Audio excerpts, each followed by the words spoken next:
ఇప్పుడు ఈ ఈ ఈ టైం వచ్చేసరికి కొంచెం పొలిటికల్గా స్ట్రాంగ్ అయింది. ఎందుకంటే ఇప్పుడు వైఎస్ఆర్ రాజకీయాల్లోకి వచ్చారు.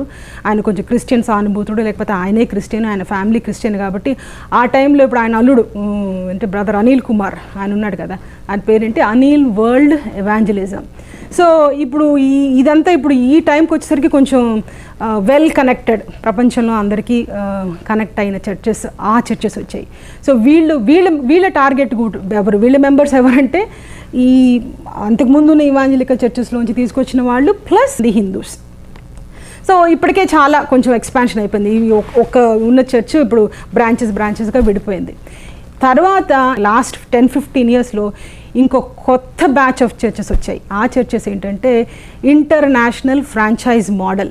ఇప్పుడు అసెంబ్లీస్ ఆఫ్ గాడ్ అని ఇప్పుడు సెకండ్రాబాద్లో పెద్ద చర్చ్ వచ్చింది కదా, వాళ్ళు ఏం చేశారంటే ఈ అమెరికన్లో అసలు యాక్చువల్గా ఈ అసెంబ్లీ అన్న చర్చ్ అనేది అమెరికాలో ఉన్న చర్చ్.